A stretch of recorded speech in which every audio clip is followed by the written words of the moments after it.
Guys, ഇതാണ് പോട്ടി laddu or nuts ball.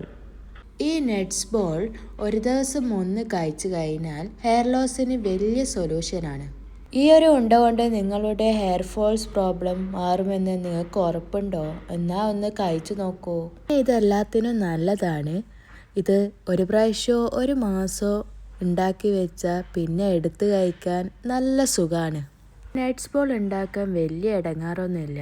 ഇതെങ്ങനെയാണ് ഉണ്ടാക്കുന്നത് നോക്കിയാലോ. ഇവിടെ നട്ട്സും സീഡ്സും ഒരേ അളവിലാണ് എടുത്തത്. സീഡ്, സീം seed, walnut, almond, pumpkin seed എല്ലാം ഗീയിൽ റോസ്റ്റ് ചെയ്തെടുക്കാം. ചൂടാറിയതിന് ശേഷം നല്ലോണം ക്രഷ് ചെയ്തെടുക്കാം. നല്ലോണം ക്രഷ് ആയിട്ടുണ്ട്. ഡേറ്റ്സ് എടുക്കാം. ഡേറ്റ്സ് ഗീയിൽ നല്ലോണം വാട്ടിയെടുത്ത് അത് നല്ല സോഫ്റ്റ് പോലെ ആക്കിയെടുക്കാം. സോഫ്റ്റ് ആക്കിയതിന് ശേഷം നേരത്തെ പൊടിച്ച് വെച്ച നട്ട്സിലേക്ക് ചേർക്കാം. ഇത് നല്ലോണം ഉരുട്ടിയെടുക്കാം. ഉരുട്ടിയതിന് ശേഷം ബോട്ടിലോ സ്റ്റോറേജ് ബോക്സിലോ സ്റ്റോർ ചെയ്ത് വെക്കാം. ഫ്രിഡ്ജിൽ വെക്കേണ്ട ആവശ്യമൊന്നുമില്ല, പുറത്ത് വെച്ചാൽ മതി. ഇതെന്തായിട്ട് ഉണ്ടാക്കി നോക്കണം. അപ്പോൾ ശരി, ബൈ.